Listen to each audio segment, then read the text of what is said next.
আলহামদুলিল্লাহ, আমার এই কথাটা শুনলে আওয়ামী লীগের ভাইরা যারা মাইকে আওয়াজ পাচ্ছেন তারাও কষ্ট পাবেন না। কেন? এমন অনেক ভাই আছে যারা মনে মনে একটু হাসিনারে যাই ভালো কইতো, এই গণ অভ্যুত্থানের পর যখন তাদের সন্তানদেরকে ও গুলি করলো, ওই সাধারণ আওয়ামী লীগ যারা, এরাও তওবা কইরা ওর থেকে ফিরে আসছে। এজন্য কষ্ট পাবেন না। আমি দলের বিরোধিতা করে বলতেছি না, দলের বিরোধিতা করলে আপনার গায়ে লাগবে। আওয়ামী লীগের বহু সভাপতি, সেক্রেটারি, বিভিন্ন মাদ্রাসা মসজিদের সভাপতি ছিল, এখনো আছে। তাদেরকে আমরা স্যালুট জানাই যে আপনাদেরকে 16 বছর আল্লাহ ক্ষমতা দেওয়ার পরেও আপনারা অনেকে আমাদের উপর জুলুম করেন নাই, তাদেরকে স্যালুট জানাই। কিন্তু আমি ব্যক্তি বিশেষ স্বৈরাচারদের বিরুদ্ধে বলতেছি, দলের বিরুদ্ধে না। এই দুশ্মনী করছে কাদের সাথে? ইসকনের নেতাদেরকে কখনো গ্রেফতার করতে দেখি নাই, নাস্তিকদের নেতাদেরকে কখনো গ্রেফতার করতে দেখি নাই, ইহুদিদের লিডারদেরকে গ্রেফতার করতে দেখি নাই, খ্রিস্টানদের লিডারদেরকে গ্রেফতার করতে দেখি নাই। দেশের মধ্যে ফিতনা বিশৃঙ্খলা করত কাদিয়ানীরা, এদের লিডারদেরকে কখনো গ্রেফতার করতে দেখি নাই। গ্রেফতার করছে কাদেরকে? গ্রেফতার করছে আল্লাহ ওয়ালাদের লিডার শেখুল হাদিস আল্লামা আজিজুল হক রহমাতুল্লাহি আলাইহিকে গ্রেফতার করছে কাদেরকে? আল্লাহ ওয়ালাদের লিডার মুফতি ফজলুল হক আমিনী রহমাতুল্লাহি আলাইহিকে গ্রেফতার করছে কাদেরকে?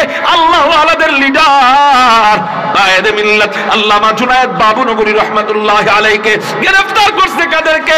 বীর মুজাহিদদের লিডার বাংলার জিন্দা শাহজালাল শেখুল হাদিস ইবনে শেখুল হাদিস আল্লামা মামুনুল হক সাহেবকে। তাকবীর, আল্লাহু আকবার, তিরিস্তান তিরিস্তান জিন্দাবাদ, আলো সংসদে জালো। মুহতারাম হাজিরিন, এই সমস্ত আল্লাহ ওয়ালাদের বিরুদ্ধে যখন দুশমনী আরম্ভ করলো, নবীজি তো হাদিসের মাধ্যমে আল্লাহ ওয়ালাদের ব্যাপারে রহমতের বার্তা আগেই দিয়ে গেছে। মান আদালি ওয়ালিয়ান ফাকাদ আযানতুহু বিল হারব।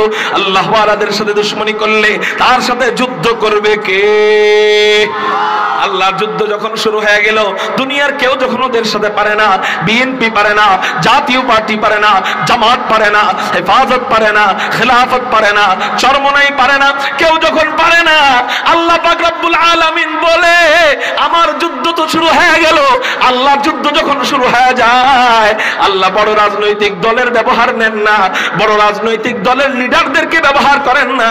আল্লাহ স্কুল কলেজের মাদ্রাসার ছোট ছোট বাচ্চাদের মাধ্যমে এমন এক গণঅভ্যুত্থান উঠায় দেয়, এক গণঅভ্যুত্থানে এক এক স্বৈরাচারকে কুকুর আর শিয়ালের মতো দেশ ছাড়া করে। কিরে এত বড় অপমানিত কেন হস? কত মানুষ নামাজ পড়ে না, এত বড় অপমানিত হয় না? কত মানুষ চুরি করে খায়, এত বড় অপমানিত হয় না? তোরা এত বড় অপমানিত হস কেন? 2 দিন আগে টাকার বিছানায় ঘুমাইছস, এখন কলা পাতাও ঘুমানোর মধ্যে খুঁজে পাস না। তোরা এত বড় অপমানিত হস কেন? 2 দিন আগে তোরা ক্ষমতাধর বাদশাদের মধ্যে, পুরা বিশ্বের মধ্যে 10 নম্বর ক্ষমতাধর ছিলি, কিন্তু এখন তো গো বাবার মূর্তির মাথার মধ্যে মানুষ পুতু করে। মানুষ কি করে? মুতু করে। মুতু বানাইতে চাইছস জাতির পিতা, হয়ে গেল জুতার পিতা।